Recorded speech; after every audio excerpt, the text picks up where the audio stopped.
Guys, today I'm going to video to you about family too. Today I'm doing Universe right now, but I'm making a video like I react to one of the horror films. I'm not going to be watching every single 14 one of them. I'm not watching all the 14 horror shows animations. I'm going to be watching one of them. Let's start it. Let's get started. Alright, let's get started, bro. Let's get started. Alright, My name is Pascal. Then I asked. I'm 22 years old now, but this event happened 3 years ago when I was 19. Nice. It happened in the middle of the night when my parents were away for an important company meeting. The company was kind of far away from where we lived, so I stayed home by myself while they were gone. That isn't that bad. One time, while I was at home alone, I looked out the window randomly and froze. There was a tall man, almost dressed entirely in black. He was wearing a tuxedo and holding a kitchen knife. This guy was standing right outside of the door, looking at me.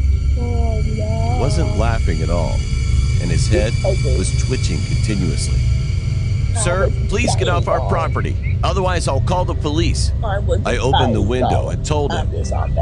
Then the man replied, "Oh, you can do that if you want, as long as you don't look away." Because of this strange attitude, I felt anxious. So I grabbed my cell phone and called the police. But when I looked out the window again, he was gone.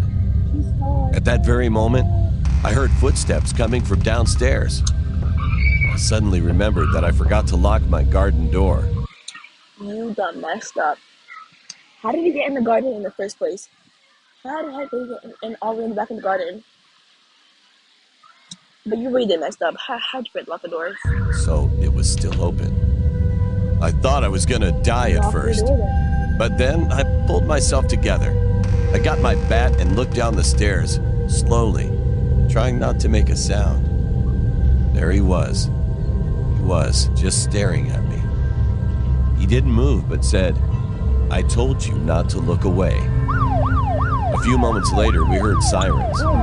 The man still did not move. But then he suddenly changed his mind and walked over to me. I tried to swing my bat towards him, but I was so scared. I couldn't do anything except scream. The police broke down the door. One policeman tried to arrest him, and the other one tried to take the knife away from him, but the man resisted. He was strong. Even though he was outnumbered, they couldn't stop him. That's crazy. They threatened to shoot him in the foot, but he didn't care. Furthermore, he attacked the two policemen, and they tumbled down to the ground.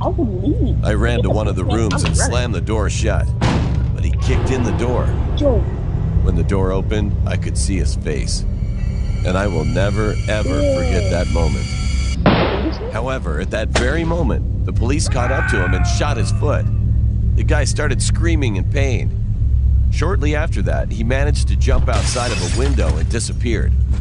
The policemen chased after him, but unfortunately, they failed to arrest him. I never saw that guy again.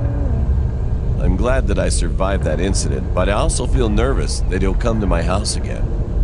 From that day on, I always made sure I locked all the doors and windows. Me too, sir. I locked all my doors and windows. I made the creepiest friend at the deep web. At the deep web. That's not even a deep. It's called the dark web, dumbo. Well, I'm sorry, guys. I will not be watching this. If you guys want me to watch the full, every single 14 horror story animation, you get to like, subscribe, and comment, and I'll be making every single. I'll make a full video of me watching this. Okay. Alright, guys. See you in the next video. Peace. And I know this guy really did mess up.